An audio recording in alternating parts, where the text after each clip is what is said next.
Bonjour à tous, c'est un grand plaisir d'être ici pour vous parler donc de l'acquisition de la syntaxe et merci beaucoup à Stan Dehaene de m'avoir invité aujourd'hui. Donc je vais démarrer par une petite introduction très générale sur ce qu'est le langage. Et donc le langage humain, on dit que c'est un système productif ou génératif, vous avez entendu ce terme tout à l'heure. Ça veut dire en fait qu'à partir d'un nombre d'unités de sens restreint, donc les unités de sens c'est les mots ou les morphèmes, pour prendre un terme plus savant disons, donc à partir d'un ensemble de mots qui est limité, on peut fabriquer un ensemble infini de phrases. Donc les mots du lexique, ici, on pense qu'on en a environ 50 000 à 100 000, nous les êtres humains. Donc il y en a beaucoup, mais c'est un nombre fini. Et alors juste pour vous illustrer la manière dont on trouve le sens d'un mot, c'est effectivement une relation arbitraire entre le son et le sens. Ici j'ai mis un mot que j'ai trouvé dans le dictionnaire, que moi-même je ne connaissais pas, c'est coccygrue. Donc vous n'avez aucun moyen de deviner son sens si vous ne connaissez pas déjà ce mot. Voilà, c'est juste pour illustrer, c'est une sorte de blague. Et par contre, pour les phrases, vous voyez que ici j'ai mis une phrase que vous n'avez probablement jamais rencontrée. Le livre racontait l'histoire d'un chat grincheux qui avait mordu un facteur. Vous connaissez tous les mots de la phrase, vous connaissez la syntaxe du français, vous n'avez aucune difficulté à reconstruire l'image qui correspond à cette phrase. Et donc effectivement, le nombre de phrases ici est infini, puisque voilà une phrase nouvelle. La plupart des phrases que vous rencontrez tous les jours sont nouvelles. Et alors, juste pour vous illustrer qu'il s'agit bien d'un calcul et pas d'un simple amalgame du sens des mots qui sont dans la phrase, là, j'ai juste échangé deux mots. Et maintenant, c'est le facteur qui a mordu le chat. Vous voyez que l'histoire est complètement différente. Okay ? Et donc, ces règles syntaxiques, celles qui nous permettent de passer du sens des mots au sens de la phrase, sont des règles qui sont très compliquées, très complexes et partagées par toutes les personnes qui parlent la même langue. Alors, je vais juste vous illustrer ça très brièvement avec un exemple. C'est les règles qui régissent le calcul de la coréférence des pronoms. Alors les pronoms, c'est ces petites choses comme il, elle, on, etc., qui vont nous servir à remplacer un mot qu'on a déjà dit avant, de manière à ne pas le répéter. Alors ici, on a une phrase simple, Pierre a dit à Paul qu'il partirait demain. Et si on cherche qui est il, donc il ici, on sait juste que c'est un masculin singulier. Il se trouve qu'on a deux personnes qui correspondent avant, il y a Pierre et il y a Paul, et il pourrait correspondre aux deux. Donc soit c'est Pierre qui part demain et il a informé Paul, soit c'est Paul qui part demain, en fait, et Pierre est en train d'ordonner à Paul de partir demain. Okay ? Alors, on pourrait se dire, pour trouver l'antécédent d'un pronom, je cherche quelque chose qui correspond au genre à un nom masculin singulier qui est placé devant. Effectivement, si on regarde cette phrase, ça colle toujours. Il a dit à Paul que Jacques partirait demain. Cette fois-ci, vous voyez qu'il ne peut être ni Paul ni Jacques. C'est forcément quelqu'un d'autre qui aurait été mentionné dans le discours avant. Okay ? Donc, on pourrait penser, oui, qu'il faut que l'antécédent soit situé devant.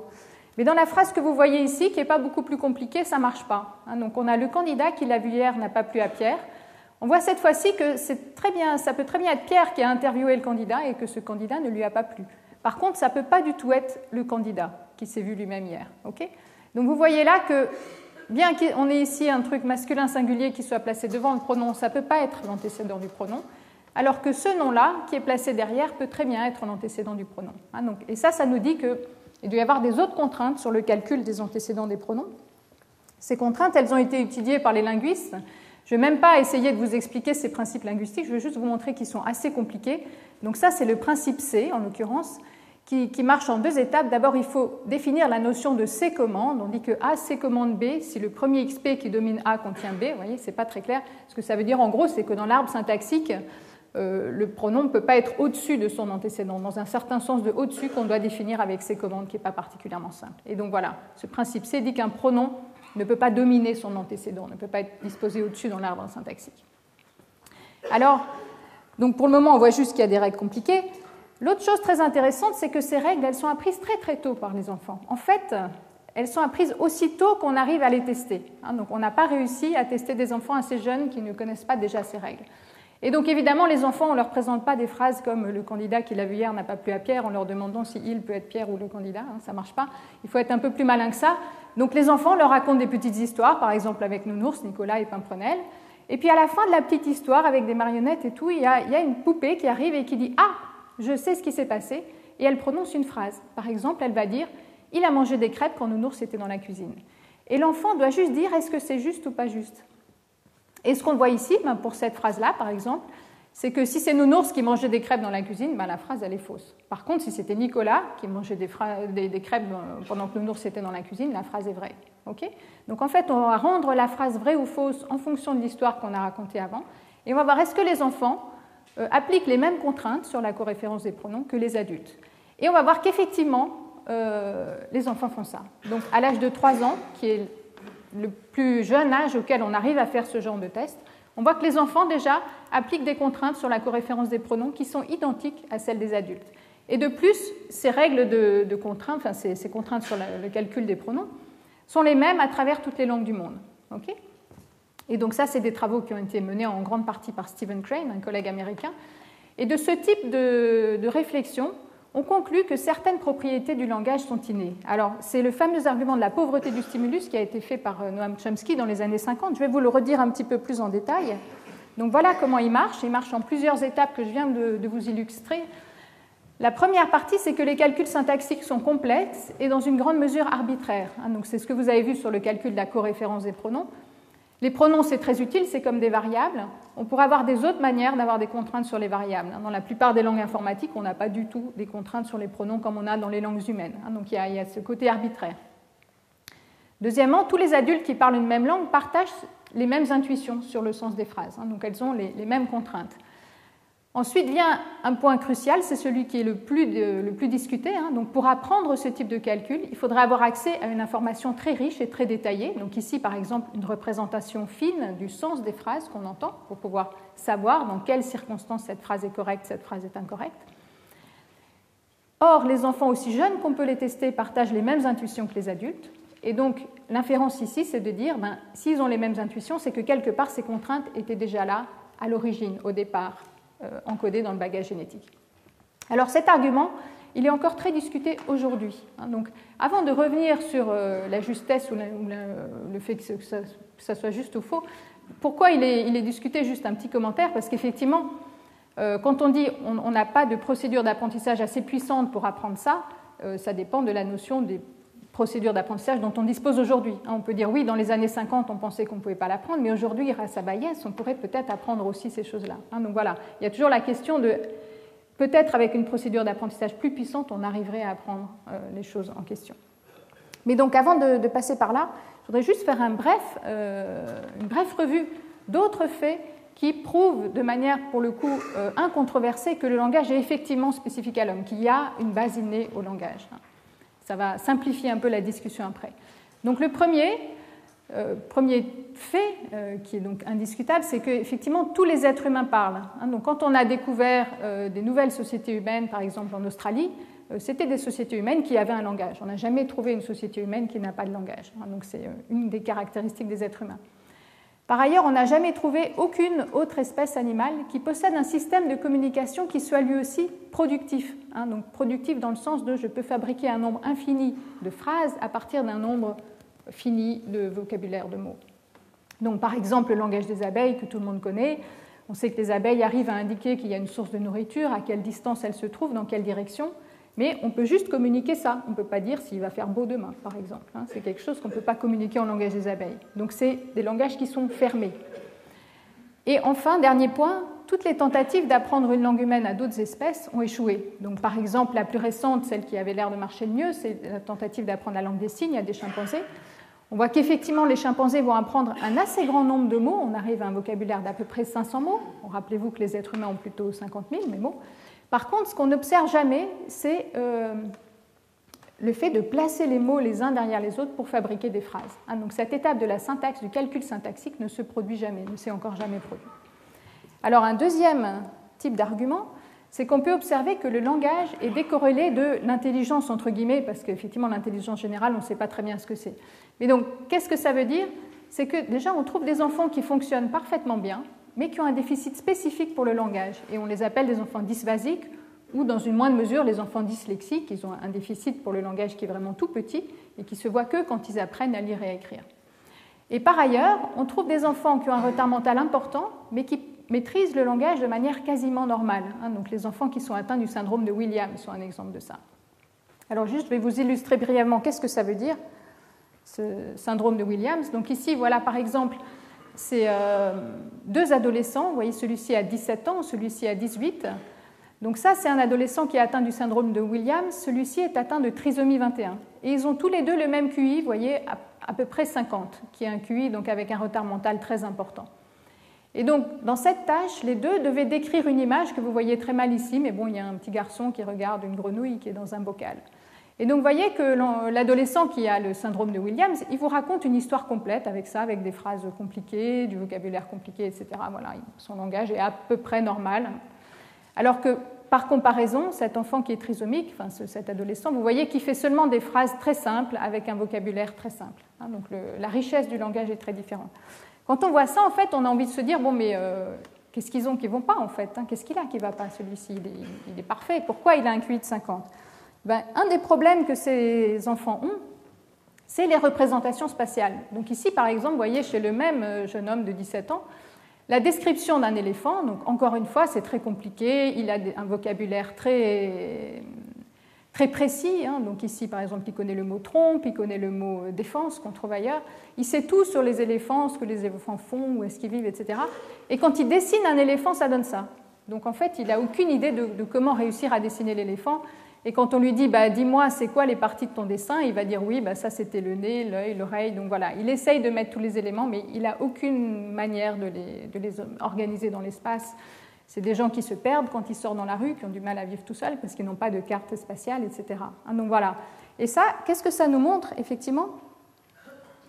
Si on revient à ça, c'est que donc, si on pensait qu'il y a une procédure générale qui permet d'apprendre à parler, eh bien, cette même procédure générale qui permet d'apprendre à parler pourrait permettre aussi d'apprendre tout un tas d'autres choses, et on s'attendrait à ce que les gens qui sont intelligents aient un bon langage, et ceux qui ont une mauvaise intelligence, une mauvaise procédure d'apprentissage et un mauvais langage. Et donc ça, ce que ça suggère, c'est que on a un dispositif qui nous permet d'apprendre à parler. Quand ce dispositif est intact, on peut avoir donc un langage intact malgré le reste d'autres aspects de l'intelligence qui sont touchés, et au contraire, on peut très bien avoir une intelligence complètement normale avec juste certains aspects, donc la boîte du langage qui serait touchée. Et c'est là où on voit des enfants qui ont un retard spécifique pour le langage. Et enfin, un troisième élément qui est très important, qui est peut-être l'argument le plus frappant, c'est ces cas où des communautés d'enfants ont réinventé un langage humain. C'est des langues qu'on appelle les créoles, d'après le créole, qui était la première langue de ce type à avoir été décrite en fait. Et donc ces créoles, ils se produisent dans des circonstances assez particulières. Donc c'est des cas où on a des enfants qui vivent dans une communauté où il n'y a pas une langue naturelle autour d'eux, il n'y a pas une vraie langue. Donc c'est des communautés, typiquement dans le cas du créole, des communautés d'esclaves qui ont été regroupées entre elles, qui parlaient plusieurs langues maternelles différentes, et puis qui communiquaient en fait avec les gens qui les faisaient travailler, avec une langue qu'on appelle le pidgin, donc qui est une espèce de langue appauvrie à partir du français ou de l'anglais en l'occurrence, dans les deux cas dont on parle ici, où en fait, justement, on perd le côté syntaxique. Donc dans cette langue, il y a des mots, on utilise les mots avec un sens. Par contre, il n'y a pas de conjugaison d'articles et tout ça, ça disparaît. Et pour trouver le sens d'une phrase, on prend le sens des mots et on s'aide avec le contexte. Okay ? Et donc quand on a des enfants qui grandissent dans cette communauté et qui n'apprennent comme langue maternelle que ce pidgin, on voit que spontanément, ils vont rajouter des conjugaisons, des articles, etc. Donc il y a le créole hawaïen dans les années 1900 qui a été bien étudié. Et beaucoup plus récemment, on a pu étudier en grand détail des créoles qui se sont produits dans des circonstances où les enfants apprenaient une langue des signes. Donc ça s'est passé au Nicaragua dans les années 80. La langue des signes, donc c'est une langue qui a la même complexité que toutes les langues naturelles. Dans les langues des signes, il y a aussi des pronoms, et ces pronoms obéissent en fait aux mêmes contraintes que le principe C dont je vous parlais tout à l'heure. Okay. Et donc, ce qui s'est passé au Nicaragua, c'est qu'on a créé des instituts pour les jeunes sourds, et on a essayé de leur apprendre non pas une langue des signes, mais une langue orale, ce qui est évidemment très difficile puisqu'ils n'entendent pas, donc on leur fait lire sur les lèvres, etc. Mais c'est des conditions très, très délicates. Et donc ce qui s'est passé, c'est que ces jeunes sourds qui étaient réunis tous ensemble dans cette école, eux, chacun de la maison, ils ont apporté des signes maison qu'ils avaient inventés pour communiquer avec leur famille. Donc ça leur a fait un premier vocabulaire de base. Et les jeunes sourds qui sont arrivés l'année suivante, ils ont appris la langue locale et rajouté un peu de complexité, et ainsi de suite. Et donc d'année en année, on voyait chaque fois une génération supplémentaire rajouter de la complexité, jusqu'à ce qu'aujourd'hui, on ait une langue des signes qui soit aussi complexe que toutes les autres langues des signes du monde entier. Et donc ça suggère qu'effectivement, dans les choses qu'on voit dans les langues, justement, ces mécanismes, ces conjugaisons, ces articles, il y a des choses qui sont spécifiques à l'homme et qui sont rajoutées automatiquement par les bébés. Alors, pour revenir là-dessus, donc, je vous dis, il y a quelque chose d'inné dans le langage. Ça, c'est effectivement un consensus. Absolument l'ensemble de la communauté scientifique est d'accord là-dessus. Il n'y a personne qui essaye de dire qu'il n'y a rien d'inné dans l'apprentissage du langage. Par contre, il y a encore un énorme débat sur la nature de cette prédisposition. Et donc, c'est là où on va avoir tout le range entre les très innéistes et les pas très innéistes. Alors, déjà, ce qui est clair, c'est que si on dit que quelque chose est inné pour le langage, c'est forcément quelque chose qui doit être partagé par toutes les langues du monde. On ne va pas pouvoir dire que le mot chien est inné, par exemple, parce que le mot chien, c'est spécifique au français. Donc, quelque chose qui peut être inné, c'est quelque chose, comme je vous racontais tout à l'heure, le fameux principe C sur la coréférence des pronoms. Et donc, c'est ça que Chomsky a appelé, dans les années 50, la grammaire universelle.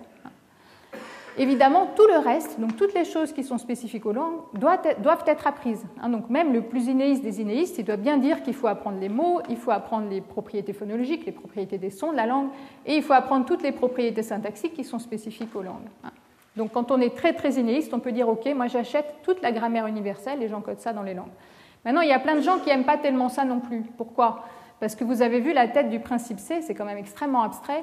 Et quand on dit on va encoder ça dans les gènes, on ne voit pas très bien en fait comment faire. On ne voit déjà pas très bien comment encoder ça dans le cerveau, quelles sont les structures du cerveau qui feraient ce genre de calcul. Et donc, il y a tout un tas de gens qui disent ok, il y a quelque chose d'inné dans l'acquisition du langage, ça on ne peut pas y échapper, c'est forcément le cas. Par contre, quand on va chercher qu'est-ce qui est inné, quelle est la nature de ces connaissances innées, on va essayer de chercher quelque chose d'un peu plus général que ces principes grammaticaux extrêmement précis. Et donc là, il y a tout un tas de choses qui ont été proposées. Par exemple, la capacité à effectuer des calculs récursifs qui a été proposée par Fitch, Hauser et Chomsky en 2002. Sinon, la capacité qu'on appelle de théorie de l'esprit, la capacité à penser que quelqu'un d'autre a des pensées différentes des siennes, ou même plus récemment, par Tomasello, la capacité à coopérer, donc cette tendance à vouloir échanger de l'information avec ses congénères. Donc voilà, ici le débat est ouvert. Par contre, le fait qu'il y a quelque chose d'inné, ça, tout le monde est d'accord. Et maintenant, je vais basculer donc vers des données beaucoup plus précises sur l'apprentissage extrêmement précoce de la syntaxe. Donc vous allez voir que je vais me limiter entre 0 et 2 ans à peu près. Et donc à cet âge-là, on ne parle pas encore tellement du principe C, ça va être des choses beaucoup, beaucoup plus simples comme distinguer les noms des verbes. Okay. Et alors, la question qui se pose ici, c'est quelque chose que Stan disait aussi tout à l'heure, c'est qu'effectivement, on a le problème de par où démarrer l'acquisition. Quelles sont les connaissances dont on a besoin au départ? Et donc, dans le langage, quand on regarde ça, on voit qu'il y a plusieurs parties. On pourrait dire il faut que j'apprenne les sons de la langue, il faut que j'apprenne les mots de ma langue, il faut que j'apprenne la syntaxe, il faut que j'apprenne le sens des mots. Et donc, quand on regarde quel est le problème d'acquisition, on voit que dans chacune de ces petites parties, on aimerait bien déjà avoir des connaissances dans les autres parties. Donc, par exemple, j'essaye d'apprendre la syntaxe. Donc, je vous ai dit, la syntaxe, c'est l'ensemble des calculs qui permettent de trouver le sens d'une phrase à partir des sens des mots qui la composent. Tout naturellement, pendant des dizaines d'années, les gens ont dit pour apprendre la syntaxe, il faut déjà que j'ai les mots et leur sens, et après je peux commencer à travailler sur les phrases entières. Okay, donc on aurait besoin du lexique ou du dictionnaire mental pour apprendre la syntaxe. Mais par ailleurs, dans les années 90, il y a une chercheuse américaine qui s'appelle Lila Gleitman qui a montré de manière extrêmement convaincante que la structure syntaxique serait très très très utile pour apprendre le sens des mots. Et donc là, on revient aussi à un problème que Stan a évoqué tout à l'heure, le problème de Quine. Comment faire pour deviner le sens d'un mot? On entend le mot lapin, on regarde autour de soi, est-ce qu'il y aurait un objet qui pourrait correspondre à ce qu'on entend? Et donc, c'est un problème très compliqué. Et quand on regarde comment les gens le résolvent, on voit qu'effectivement, ils ne le résolvent pas très bien. Donc la première idée à laquelle on peut penser, c'est de dire, OK, j'entends un mot, j'ai une situation, évidemment c'est ambigu, parce que dans cette situation, il y a plein de choses autour de moi. Donc ce que je vais faire, c'est repérer le même mot dans au moins 5 ou 6 situations différentes, et je vais chercher le point commun. Après tout, si c'était lapin, et que j'ai 5 fois un lapin, je peux trouver que le mot désignait lapin. Et donc cette chercheuse, ce qu'elle a fait, c'est ça. Elle a filmé des mamans qui parlaient avec leur bébé. Elle a repéré des mots, les mots les plus fréquents utilisés par les mamans, donc il y avait 24 noms et 24 verbes. Et puis ensuite, elle a pris des petits extraits de vidéos de la maman qui parle au bébé et elle les a regroupés ensemble de manière artificielle. Donc mettons qu'il y avait le mot canard 6 fois, elle a pris 6 fois où la maman disait canard. Et ensuite, elle présente ça à des étudiants d'université, elle présente juste la vidéo, elle enlève le son et elle met un bip au moment du mot. Et elle leur dit maintenant, vous me devinez le mot que la maman est en train de dire à son bébé. Et ce qu'on voit, c'est que, première chose, ils sont très mauvais. Donc pour les noms, les noms qui représentent des objets, ils sont à peu près corrects la moitié du temps. Bon, c'est pas si mal que ça. Par contre, pour les verbes, des verbes très très fréquents comme jouer, ils sont très mauvais. Seulement à peu près 10% du temps, ils devinent le sens correct du verbe. Alors même qu'on leur a dit qu'on essayait de deviner un verbe, hein, on les prévient. Et donc, ce qu'elle a trouvé à ce moment-là, c'est que si à la place de la vidéo, on leur donne la structure syntaxique des phrases dans lesquelles ces verbes se produisent, ils sont déjà meilleurs, à peu près 30% corrects. Et avec la structure syntaxique et la vidéo en plus, ils deviennent à plus de 60% corrects. Okay, donc, effectivement, de savoir dans quel type de structure un mot peut se produire est très utile. Pourquoi ça marche ? Parce que, effectivement, le sens d'un verbe va beaucoup influencer le type de phrase qui peut se trouver là. Si c'est un verbe de communication ou de pensée, comme dire ou penser, il va pouvoir prendre comme complément une proposition entière. Un verbe de transfert, comme donner, ne va jamais prendre une proposition entière comme complément. Il va avoir trois arguments. Hein. Donc, il y a la personne qui donne, la personne qui reçoit et la chose qui est donnée. Donc, on ne va jamais dire « je donne que tu veux quelque chose ». Ce n'est pas possible. Et donc, juste en regardant ces structures syntaxiques, on arrive à deviner quelque chose du sens du verbe. Et donc, du coup, ce qu'on va chercher à faire, donc, l'ensemble des gens qui travaillent en acquisition du langage, c'est pour essayer de briser ces circularités qu'on voit ici. Hein. Donc, j'ai besoin du lexique pour apprendre la syntaxe, j'ai besoin de la syntaxe pour apprendre le lexique, le sens des mots. Et on va essayer de trouver des sources d'informations qui sont disponibles très tôt et que l'enfant peut analyser avec des mécanismes extrêmement simples, les plus simples possibles, okay, pour lesquels il n'a pas besoin d'avoir déjà beaucoup de connaissances sur le langage. Et donc ici, je vais vous parler de deux de ces sources d'informations. D'une part, ce qu'on appelle la prosodie phrasale. La prosodie, c'est un terme technique qui représente tout simplement l'intonation des phrases, hein, donc la mélodie des phrases et le rythme. Ça va se clarifier très tôt. Et l'autre, c'est les mots grammaticaux. Les mots grammaticaux, c'est les petits mots comme les articles et les auxiliaires, les terminaisons verbales, les conjugaisons. Hein, et c'est ça aussi qui va porter la structure syntaxique. Et donc, en fait, il y a tout un tas d'expériences qui montrent que ces deux aspects du langage, l'enfant commence à les connaître très très tôt, déjà dans la première année de vie. Et donc, il pourrait s'appuyer là-dessus pour faciliter l'apprentissage de choses plus compliquées. Alors, je vais vous illustrer la présentation très rapidement sur un modèle. Pour le moment, ça va paraître un peu abstrait, ça va se clarifier au fur et à mesure. Donc ici, supposons que l'enfant entend une phrase comme « le petit garçon a mangé une pomme ». Ça, c'est une représentation du signal acoustique en bas. Excusez-moi, le pointeur ne marche plus. Et la première supposition, c'est qu'à partir de cette représentation du signal acoustique, l'enfant arrive à construire une représentation des sons qui sont là. Donc ici, j'ai écrit plus ou moins en espèce de vocabulaire phonétique. Hein, donc le petit garçon a mangé une pomme. Les choses que vous voyez en vert, ça correspond justement à ces frontières d'intonation, ces frontières prosodiques. Hein. Donc quand on parle, si on parle un peu lentement, on va facilement dire un truc comme « le petit garçon a mangé une pomme ». Et ce que vous voyez, c'est qu'il y a effectivement ces trois unités.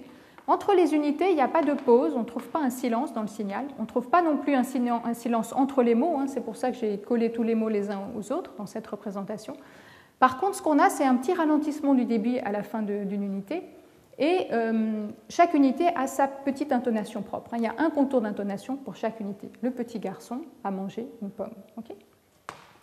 Et donc, la première hypothèse, c'est qu'à partir de cette représentation, qui contient donc les sons des mots et qui contient un certain nombre de frontières, ici, les frontières vertes, l'enfant va déjà pouvoir commencer à construire son lexique. Donc ici, par exemple, une pomme, il va supposer qu'il y a peut-être un mot ou deux mots là-dedans, mais en tout cas, il ne va pas chercher les mots à cheval entre les frontières. Ces mêmes frontières, si vous regardez ici, vous voyez qu'en fait, elles ne se produisent pas n'importe où, elles se produisent à des frontières de constituants syntaxiques. Donc ça correspond aussi à ce que vous avez appris à l'école primaire quand vous faisiez du découpage en unités syntaxiques. Voilà. Effectivement, donc ce découpage est marqué dans l'intonation des phrases. Et donc la deuxième hypothèse ici, c'est que ces frontières vertes peuvent servir directement pour le traitement syntaxique et les enfants pourraient les exploiter s'ils les entendent. Et le deuxième aspect important de ce modèle, c'est donc ces mots grammaticaux ou morphèmes grammaticaux que j'ai marqués ici en bleu, comme le a, le et de manger, une. Et donc ces petits morphèmes ici, l'idée, ces petits mots grammaticaux, c'est qu'ils peuvent être reconnus très tôt. Ils peuvent être reconnus très tôt parce qu'ils sont extrêmement fréquents dans la langue et qui se produisent en bordure d'unité, comme vous voyez ici. Ils seraient identifiés et donc permettraient à la fois de faciliter l'accès aux mots et l'accès au traitement syntaxique. Pour finir ici par ce que j'appelle le squelette syntaxique, donc c'est cette idée qu'avec juste les frontières prosodiques en vert et les mots grammaticaux en bleu, on pourrait commencer à faire une première analyse du signal de parole, qui n'est pas du tout une analyse syntaxique complète, évidemment, c'est très simple, mais qui pourrait suffire pour faire des choses faciles du genre « je vais essayer de deviner le sens de ce verbe ». Okay ? Alors maintenant, je vais vous présenter un ensemble de données. Je m'excuse pour les diapos en anglais. J'ai pensé qu'il y avait peut-être des collègues anglophones que ça aiderait un petit peu, mais je vais continuer à parler en français, évidemment. Donc, d'abord sur l'intonation, en fait, il y a tout un tas d'expériences qui nous montrent que les enfants l'apprennent très très tôt, cette prosodie phrasale, cette intonation. Et donc, par exemple, à l'âge déjà de 4 mois et demi, ils arrivent à entendre les grosses frontières d'intonation qu'on appelle de frontières de groupe intonationnel. Un peu plus tard, à 9 mois, donc vous voyez bien avant la fin de la première année de vie, ils perçoivent ces frontières qu'on appelle de groupes phonologiques, qui sont justement celles que j'ai marquées en vert sur le diagramme précédent. D'accord. Donc ils ont accès à cette information. Comment on teste ça? Par exemple, en leur présentant des phrases qui ont une intonation normale et en rajoutant des pauses de 1 seconde, soit au bon endroit, juste là où il y a une frontière, ou bien à un mauvais endroit, entre deux mots, mais à l'intérieur d'une unité. Et on voit que les enfants préfèrent écouter les phrases qui sont bien segmentées par rapport à celles qui sont mal segmentées.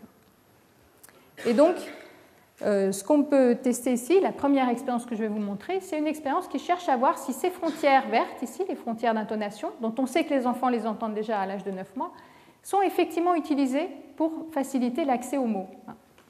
Et donc, pour tester ça, on fait venir les enfants au laboratoire. Ici, ce sont des enfants français qui ont 16 mois. Et donc, on les met dans une expérience où on va leur apprendre à tourner la tête pour un mot spécifique. Par exemple, ici, on va apprendre à des enfants à tourner la tête pour le mot « balcon ». Donc, ils viennent 2 fois au laboratoire. La première fois, on leur enseigne à tourner la tête pour « balcon ». Comment on fait ça? En fait, ils sont assis face à un expérimentateur qui joue avec eux en silence. Donc, il leur présente juste des objets. Et puis, sur leur gauche, il y a un haut-parleur qui joue des mots, donc peut-être le mot vipère en permanence. Et de temps en temps, on passe à balcon, le mot dont on veut auquel ils doivent réagir. Et au début, balcon, on le joue plus fort. Donc, ils entendent tout d'un coup balcon, ils sont surpris, ils tournent la tête, et à ce moment-là, il y a un petit jouet qui s'allume, par exemple un nounours qui bat du tambour. Et donc, ça les amuse, ils aiment bien ça. Le coup d'après, on joue balcon un peu moins fort, mais ils se souviennent, ils tournent la tête, il y a le nounours qui s'allume. Et ainsi de suite, jusqu'au moment où balcon est joué au même volume que le reste des mots qu'ils entendent par ailleurs. Et donc chaque fois qu'ils tournent la tête pour balcon, il y a le nounours qui s'allume. Et donc c'est ça leur motivation à tourner la tête pour balcon. Une fois qu'ils ont bien fait ça, donc une fois qu'on peut montrer qu'ils tournent la tête quand il y a balcon et ils ne tournent pas la tête quand il y a balcon, donc il y a un petit test statistique qui est effectué sur un certain nombre d'essais, ils reviennent la semaine suivante et là on leur fait écouter des phrases entières. Et vous voyez que dans ces phrases, certaines contiennent vraiment le mot balcon, comme ici, la rangée de balcon fait face au cloître du monastère, et d'autres contiennent les 2 syllabes de balcon, mais à cheval sur une de ces frontières d'intonation, comme la grande salle de bal confère un air solennel au château. Et quand on fait une expérience avec les adultes, on voit que dans cette deuxième phrase, eux, ils n'entendent pas du tout le mot balcon. Et bien les enfants non plus, les enfants ici de 16 mois. Donc ce que vous voyez là, c'est les enfants qui ont été entraînés à tourner la tête pour le mot balcon. En bleu, vous avez les phrases balcon, et en jaune, vous avez les phrases qui contiennent les 2 syllabes de balcon, mais pas le mot balcon lui-même. Et vous voyez qu'effectivement, ils répondent plus souvent pour les phrases qui contiennent balcon que pour celles qui ne contiennent pas balcon. Et ici, vous avez un groupe contrôle, un groupe d'enfants qui a été entraîné à tourner la tête pour le mot bal, et eux, ils montrent le comportement inverse. Donc effectivement, ils tournent la tête plus souvent pour les phrases qui contiennent bal que pour celles qui contiennent balcon. Donc ça nous montre que les enfants de 16 mois sont déjà capables d'interpréter ces frontières d'intonation, ces frontières vertes, comme des frontières entre 2 mots. Donc ils utilisent ces frontières pour deviner où sont les mots dans les phrases. Alors la deuxième étape, comme je vous disais, c'est d'utiliser ces frontières, qui sont aussi des frontières de constituants syntaxiques, pour contraindre à l'accès au lexique, donc pour effectuer un calcul syntaxique. Un calcul syntaxique, pas l'accès au lexique. Alors là, c'est des expériences pour le moment qu'on n'a faites qu'avec des adultes, parce que c'est effectivement déjà assez difficile à faire avec des adultes, et on n'a pas encore trouvé moyen de faire ça avec les enfants, mais ça ne saurait tarder. Et donc pour tester ça, on choisit ici des mots qui sont ambigus. Donc c'est des mots qui peuvent avoir plus qu'une catégorie syntaxique, comme le mot mort ici. Donc dans la première phrase, vous avez ce mot mort qui est un verbe. Le petit chien mord la laisse qui le retient. Et ici, dans la phrase d'en dessous, vous avez le même mot mort, mais qui cette fois est un adjectif. Le petit chien mort sera enterré demain. Si vous regardez les débuts des 2 phrases, jusqu'au mot mort inclus, vous voyez qu'elles contiennent en fait les mêmes mots. On a le, petit, chien et mort. Mais dans un cas, c'est un verbe, et dans l'autre, c'est un adjectif. Et la seule différence entre les deux, c'est l'intonation. Vous avez pu l'entendre quand j'ai prononcé les phrases. Dans la première, il y a une frontière d'intonation juste devant mort. Le petit chien mord la laisse qui le retient. Le petit chien mord la laisse. C'est petit, mais c'est là. Dans la deuxième, au contraire, le mort se trouve à l'intérieur de la même unité que le petit chien. Ça fait le petit chien mort sera enterré demain.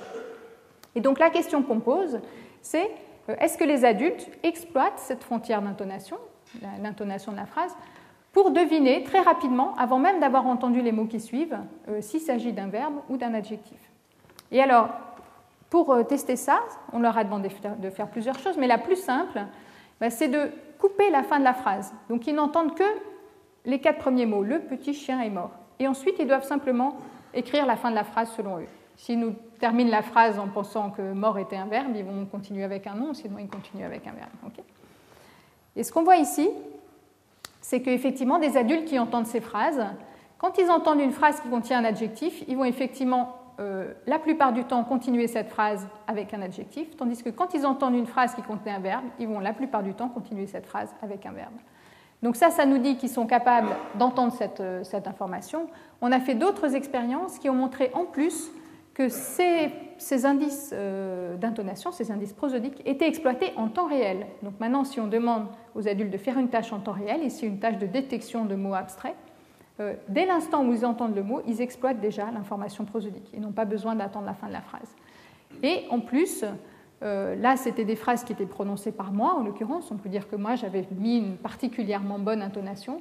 On a refait l'expérience en faisant lire les phrases par des gens qu'on a pris dans la rue, et ça marche également bien. Donc cette intonation, tout le monde la produit spontanément. Et les adultes exploitent. Alors, où on en est dans le modèle, ce qu'on voit ici, c'est qu'effectivement, à partir de cette représentation qui contient donc les sons, on a directement accès à ces frontières d'intonation, on les utilise pour trouver les mots dans les phrases, et on les utilise aussi pour faire du traitement syntaxique. En tout cas les adultes, probablement les bébés, mais on n'a pas encore pu le tester. Alors la deuxième source d'information dont je vous parlais, c'était les mots grammaticaux, donc les articles, les auxiliaires, les terminaisons verbales, encore un article ici, et cette notion que les mots grammaticaux pourraient servir à construire une première ébauche de structure syntaxique qu'on appelle le squelette syntaxique. Alors, tout d'abord, les mots grammaticaux, pendant des années, en fait, on pensait que les jeunes enfants ne les entendaient pas. On pensait qu'ils ne les entendaient pas parce qu'ils sont quand même très petits. On ne met jamais un accent sur le. Le, il est toujours prononcé pas très fort. On pensait aussi qu'ils ne les entendaient pas parce que, typiquement, ils ne les produisent pas beaucoup, ils ne les prononcent pas. Donc un enfant de 2 ans, quand il commence à parler, souvent il va faire de la parole télégraphique, c'est-à-dire qu'il va dire manger gâteau, mais pas j'ai mangé un gâteau ou je veux manger un gâteau. Donc il garde juste les mots qu'on appelle de contenu, donc justement l'inverse des mots grammaticaux, donc ceux qui ont du sens, comme manger ou gâteau, et le, la, un, une, tout ça, ça a tendance à disparaître. Et c'était d'autant plus vrai en anglais, où les mots grammaticaux sont encore plus réduits parce qu'il y a ce phénomène d'accent de mots. Et donc pendant des années, on pensait, en fait, ces mots grammaticaux, les enfants ne les entendent pas, ils ne les traitent pas au début, ils travaillent que sur la sémantique et seulement après, ils commencent à travailler sur la syntaxe. Aujourd'hui, on a complètement basculé dans l'autre sens. On pense qu'au contraire, les enfants commencent par apprendre les mots grammaticaux et ils les utilisent pour travailler sur le sens des mots. Et donc pourquoi ils commencent par les apprendre ? D'abord, c'est simplement qu'ils sont extraordinairement fréquents. Donc comme on a vu, il y a eu une grande bascule dans la littérature vers ces mécanismes statistiques qui sont basés quand même en grande partie sur la fréquence. Et donc effectivement, c'est facile de repérer ces items qui sont très très très fréquents. Et les enfants pourraient les repérer à cause de ça. Ils ne sont pas juste fréquents, ils sont également très courts et situés sur les bords.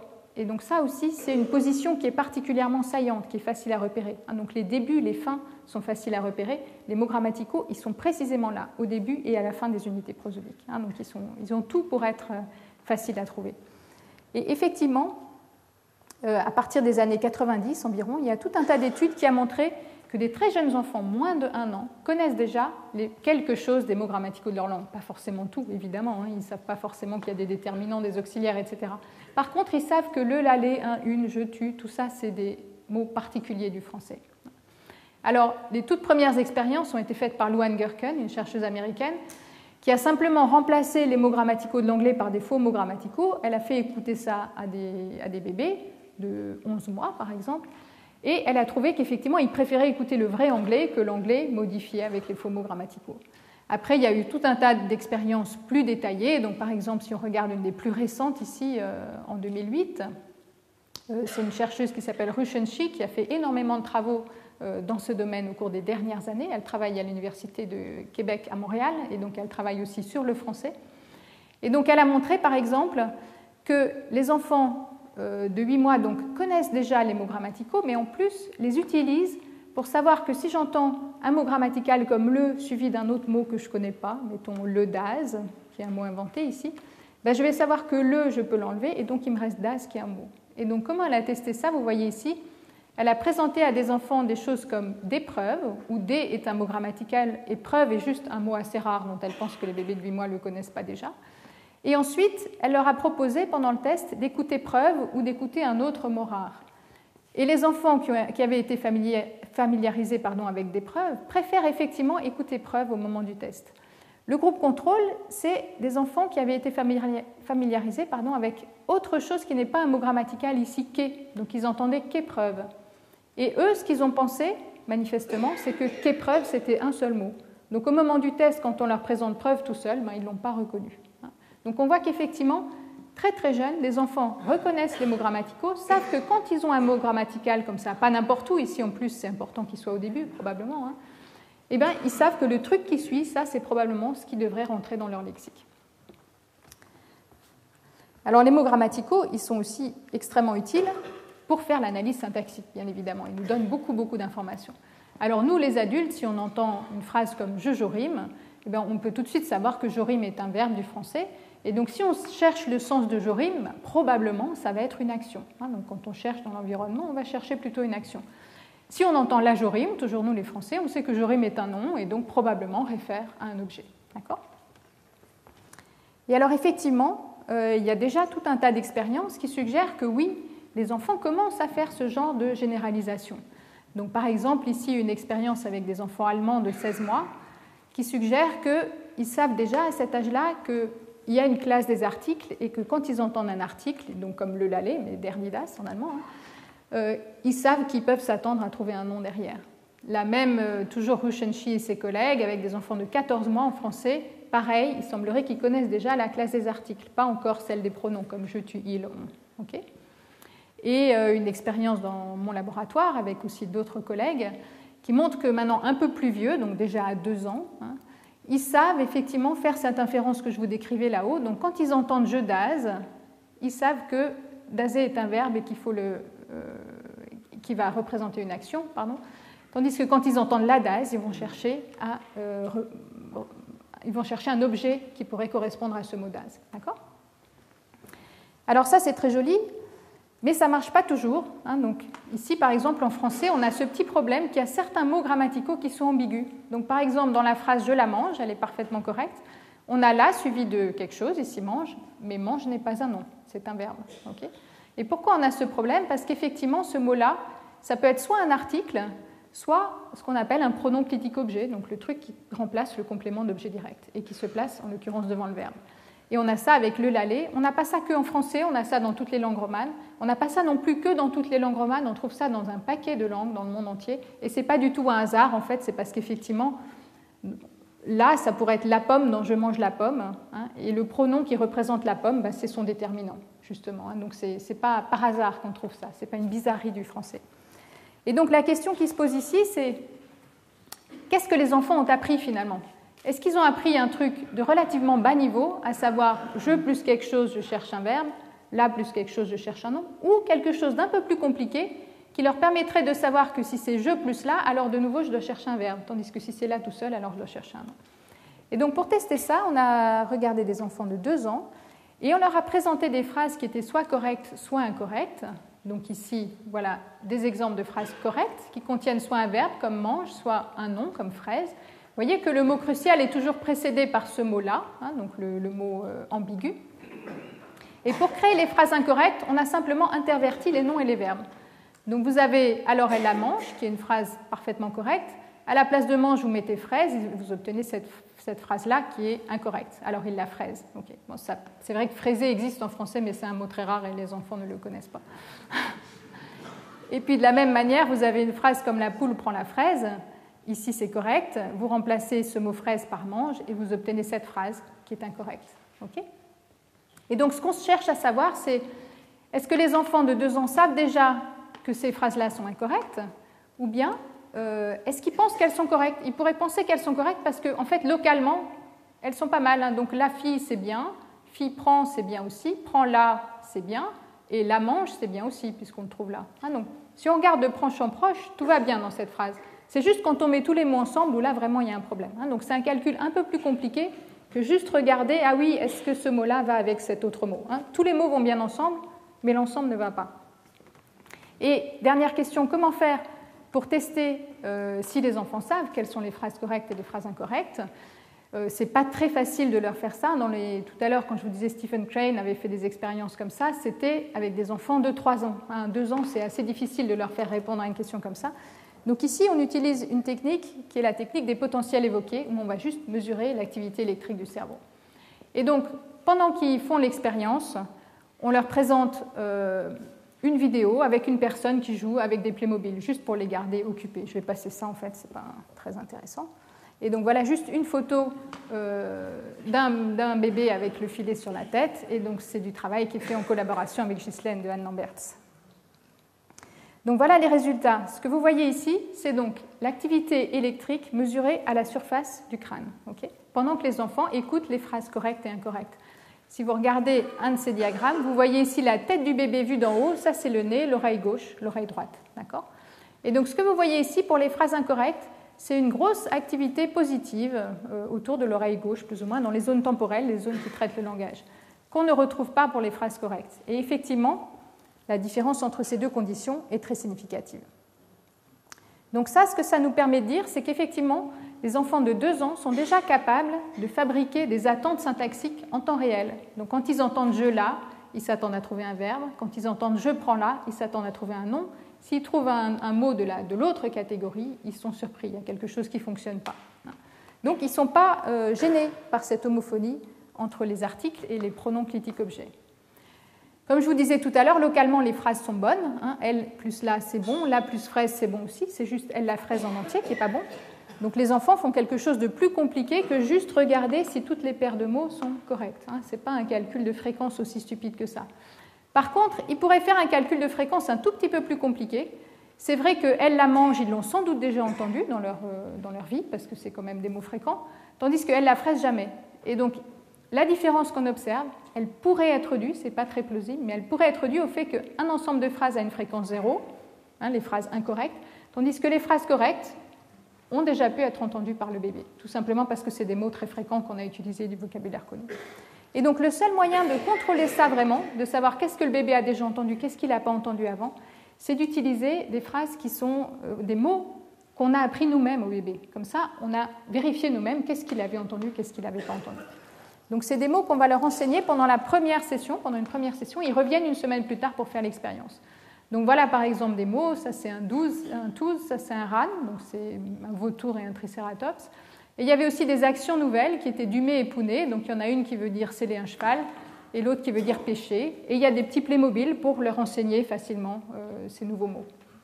Et alors, pendant qu'on leur enseigne les nouveaux mots, on utilise plein de phrases différentes qui contiennent ces mots, mais crucialement, on en garde une pour le test. Donc, ils n'entendent jamais le suivi du mot. Ils n'entendent jamais le touze, par exemple. On leur dit « Oh, c'est un touze, tu as vu ? C'est un joli touze, c'est difficile à faire, c'est notre touze. » Voilà, mais jamais le touze. Okay, donc, l'étudiante qui a fait ça a dû s'entraîner beaucoup pour jamais prononcer ça. Et de la même manière pour les verbes, elle ne va jamais dire « je le dume ». Elle va dire bon, je ne vais pas essayer de vous le faire, je vais me tromper. Et donc, voilà. Ensuite, le dessin de l'expérience était exactement le même. Donc, on avait des phrases incorrectes et des phrases correctes. Alors, pour vous, c'est plus difficile à voir maintenant, mais les phrases correctes, c'est quand on a les verbes et les noms dans la bonne position. Et les phrases incorrectes, on a juste échangé les noms et les verbes. C'est exactement comme tout à l'heure. Et ce qu'on voit ici, exactement avec le même type d'expérience, c'est que, à nouveau, pour les phrases incorrectes, on a une réponse différente de la réponse qu'on a pour les phrases correctes, avec ici une différence significative. Et donc, ça nous montre que les enfants de 2 ans, quand ils entendent des phrases avec des mots nouvellement appris, donc pour le coup, la fréquence de toutes ces phrases était de 0, aucune des phrases n'avait jamais été entendue, on voit que malgré tout, ils distinguent les phrases correctes des phrases incorrectes. Et donc, ça nous montre que, à cet âge-là, ils sont déjà capables donc, de calculer en temps réel des attentes. Ils savent que je le prédit un verbe, tandis que je prends le prédit un nom, alors même qu'ils n'avaient jamais entendu ces mots dans les contextes en question. Donc c'est des contextes qu'ils connaissent par ailleurs. Donc ils ont vraiment une catégorie des noms, une catégorie des verbes. OK. Et donc la question qu'on veut poser maintenant, donc là, c'est juste un résultat, je ne vous dis pas comment ils ont fait pour apprendre. Je vous dis, à 2 ans, ils ont déjà appris vachement de trucs, en fait, parce qu'effectivement, ils savent distinguer entre ces mots grammaticaux qui sont ambigus, qui peuvent des fois correspondre à des noms, des fois à des verbes. Et la question qu'on veut vraiment savoir, qu'on veut vraiment poser, c'est comment ils font pour apprendre tous ces contextes de noms et de verbes. Et donc, pour tester ça, on a fait un petit modèle d'ordinateur, en fait. Donc, on a pris une maman qui parlait à son enfant, on a pris toutes les phrases que la maman prononce, on donne ça à un ordinateur avec un certain modèle et on va voir est-ce qu'il arrive à apprendre les contextes de noms et de verbes. Et donc évidemment, on va lui donner un peu d'informations, on va mettre un petit peu d'inné dans ce modèle et on va voir qu'est-ce qu'il arrive à apprendre avec les règles d'apprentissage qu'on lui donne. Donc c'est directement une expérience pour tester si c'est possible d'apprendre dans les circonstances qu'on teste. Et donc l'hypothèse qu'on va tester ici dans ce modèle particulier, on va supposer que pour apprendre les contextes de noms et de verbes, l'enfant va se baser sur un tout petit nombre de noms et de verbes qu'il a réussi à apprendre par ailleurs. Par exemple, on va dire l'enfant a réussi à apprendre, mettons, boire et manger. C'est 2 actions très fréquentes, très concrètes, observables dans l'environnement. Les parents ils parlent souvent de boire et de manger. Allez, mange ta soupe et tout ça. Et ayant appris ça, il va repérer que ces 2 choses-là représentent toutes les 2 des actions. Il va dire, OK, je vais faire une catégorie avec ces 2 mots-là, boire et manger. Et peut-être quelques autres que je vais rajouter dedans petit à petit. Et ensuite, ce qu'il va regarder, l'enfant, c'est tous les contextes dans lesquels on trouve boire et manger. Et ensuite, généraliser à d'autres mots qu'il ne connaît pas encore. Donc ça serait, ah tiens, voilà Dazé, je l'ai trouvé dans le même contexte que boire et manger, sans doute ça réfère aussi à une action. D'accord ? Alors, comment ça marche ? Donc il apprend à prendre quelques mots très fréquents, c'est ce que je vous ai dit, ça c'est boire et manger. Il regroupe les actions ensemble, il va regrouper de la même manière les objets ensemble, dans la même catégorie. Et donc, pour tester ce modèle, on l'entraîne sur ce corpus, comme je vous disais, donc d'une maman qui parle à son bébé. Et donc là, nous, dans le corpus, on a catégorisé ensemble, juste par exemple, 2 verbes les plus fréquents et 6 noms les plus fréquents, juste parce que ça faisait à peu près le même pourcentage du corpus.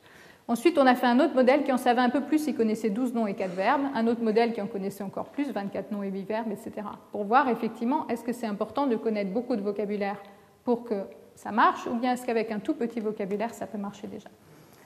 Et comment fait le modèle pour mémoriser les contextes ? Alors là, vraiment, c'est le plus simple du plus simple. Il fait juste une collection. Donc, il va repérer toutes les suites de 3 mots dans son immense corpus. Donc, il passe de mot en mot et il mémorise toutes les suites de 3 mots. Donc, par exemple, mettons qu'il a rencontré « je la mange » et « je la bois ». Les « mange » et « bois », pour ce modèle-là, il savait tous les 2 que c'était des verbes. Donc pour lui, il aura rencontré 2 fois « je la verbe ». Et il compte le nombre de fois où il a rencontré chaque trigramme. C'est vraiment stupide, il ne fait que compter. Ensuite, au moment du test, il va prendre chaque mot d'un corpus de test qu'il n'a pas encore vu. C'est toujours une maman qui parle à son bébé, sauf que c'est des phrases nouvelles, il ne les a pas vues avant. Il va prendre tous les mots qui ne sont pas trop fréquents. Il ne va pas essayer de catégoriser « la » et « je ». Il va catégoriser des mots justement comme « manger » et « boire ». Quand il trouve un mot pas trop fréquent, il regarde les 2 mots qui sont à gauche et il dit, ah bon, mettons que c'était « je là », j'ai « je là », et bien qu'est-ce que j'ai trouvé dans mon corpus d'apprentissage le plus fréquemment après « je là ». Si c'était un verbe, je réponds verbe. Si c'était un nom, je réponds non. Si c'était girafe, je réponds girafe. Okay ? Si c'était ni un nom et un verbe, il répond le mot qu'il a trouvé là, qui était le mot le plus fréquent. Et alors ensuite, bon là ça devient un tout petit peu technique, mais en gros, pour mesurer s'il est correct ou pas, on mesure 2 choses. D'abord, on mesure la précision, est-ce qu'il est très précis ? Donc c'est le nombre de fois où il a répondu correctement, divisé par tout le nombre de fois où il a répondu non, par exemple, non ou verbe. Et donc, là, effectivement, ça répond à cette question. Quand le modèle donne une réponse non, NOM, je vais dire avec verbe, c'est plus facile. Quand le modèle donne une réponse verbe, est-ce qu'il est correct ou pas ? Et puis, la deuxième mesure, c'est ce qu'on appelle le rappel. Donc cette fois-ci, on prend encore une fois les réponses correctes, divisé par le nombre total de verbes qu'il y avait dans le corpus. Et ce que ça nous dit, c'est combien de verbes il a trouvé, en fait, et combien de verbes il a raté. Alors, ce que vous voyez ici, c'est les résultats. À gauche, la précision, à droite, le rappel. En haut, les noms, en bas, les verbes. On va regarder que les noms, par exemple, les résultats sont semblables. Donc, vous voyez ici 2 choses. En bleu, c'est les réponses du modèle. En noir, c'est les réponses d'un modèle qui répond au hasard. Donc, déjà, vous voyez que le modèle, il est bien meilleur que le hasard. Ensuite, ce que vous voyez ici en ordonnée, c'est la taille du vocabulaire que le modèle connaissait au départ. Donc ici, c'est le plus simple, il connaissait que 6 noms et 2 verbes. Et là, à la fin, c'est un modèle qui connaissait déjà tous les noms et tous les verbes au départ. C'est juste pour voir jusqu'où on peut aller quand on sait vraiment tout. Et donc le premier résultat très intéressant, vous voyez ici, c'est que le modèle, il est extraordinairement bon, en fait. Ici, vous voyez, 85% correct. Depuis le tout début, même quand il connaît que 6 noms et 2 verbes, quand il répond verbe, c'est en général correct, 85% correct. Donc, il est déjà très bon. Ici, dans le rappel, vous voyez par contre qu'au début, quand il connaît très peu de verbes, en fait, il ne répond pas verbe très souvent. Donc, il trouve que 20% des verbes. La plupart des verbes, il ne les reconnaît pas.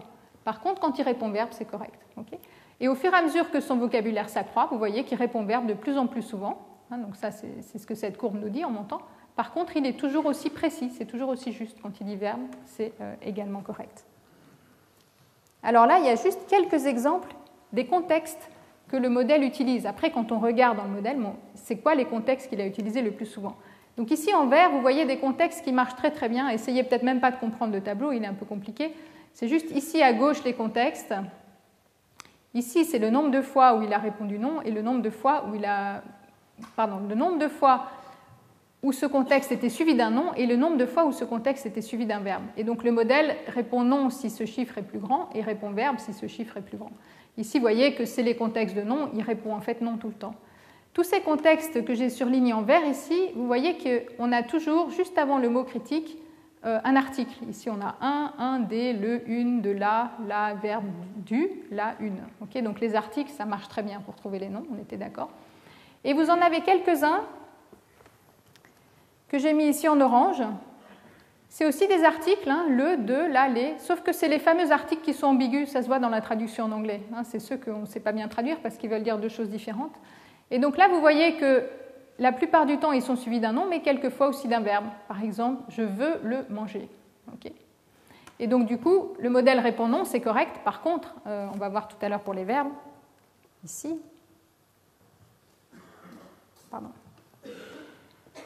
que ce même contexte ici, dont je veux le manger, cette fois-ci, le modèle se trompe, puisqu'il répond non, alors que c'était un verbe.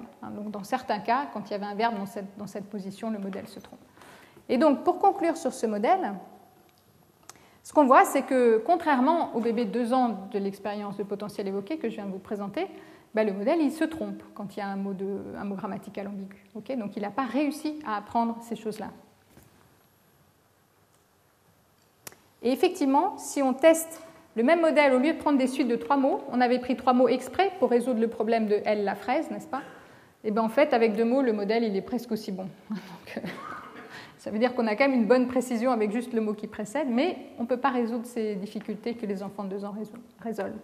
Et donc ça nous dit 2 choses ici, c'est qu'effectivement, les êtres humains, ils font quelque chose d'un peu plus compliqué que ce modèle, qui est effectivement particulièrement stupide.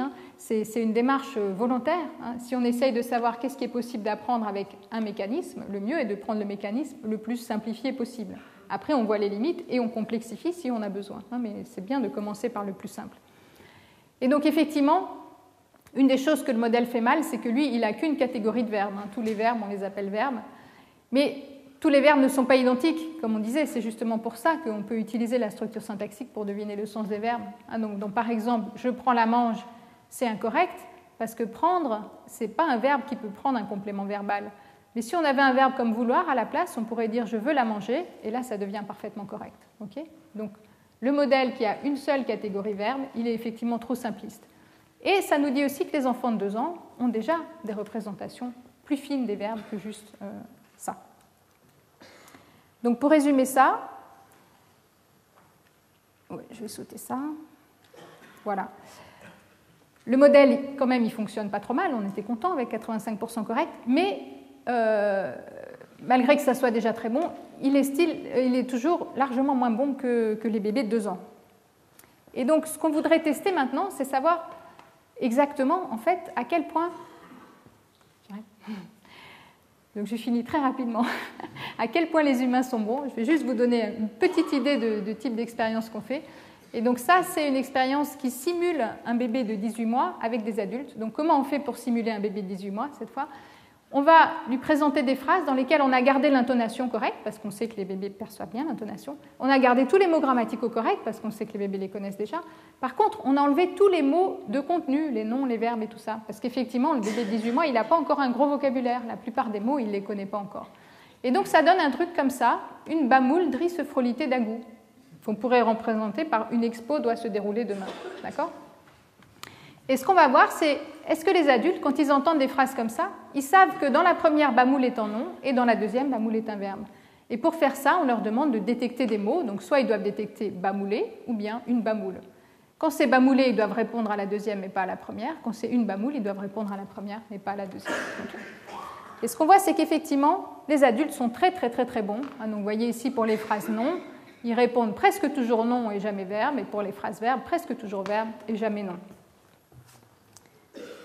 Donc on va sauter tout ça. Et donc juste pour voir comment ils se débrouillent eux avec les mots ambigus. Et donc si on leur présente je la pire dalle par rapport à hier la pire dalle, ils sont parfaits. Que la pire dalle et qui la pire dalle, ils sont parfaits. Donc le bamoule qui la pire dalle, en fait lui c'est un verbe. Et dans le bamoule que la pire dalle, lui c'est un nom. Et bien ils font ça en temps réel les gens. 600 millisecondes de réaction. Ils savent automatiquement lequel est un nom, lequel est un verbe. Donc les adultes sont très très bons. Voilà, ça c'est la conclusion. Même avec les mots grammaticaux ambigus. Et donc, tout ça juste avec le squelette syntaxique, donc ils n'ont que les mots grammaticaux et la prosodie.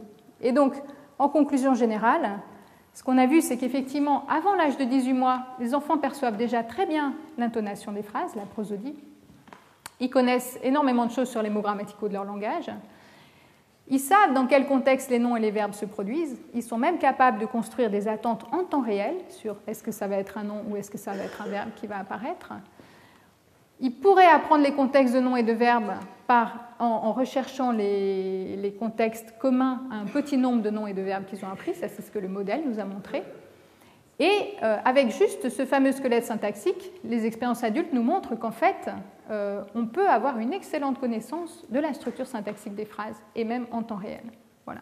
Et donc, du coup, ce squelette syntaxique, avec des sources d'informations, comme vous avez vu, quand même très très simples au départ, juste l'intonation et ces petits mots grammaticaux, pourrait être suffisante pour faciliter l'acquisition du sens des mots et l'acquisition de la syntaxe. Merci.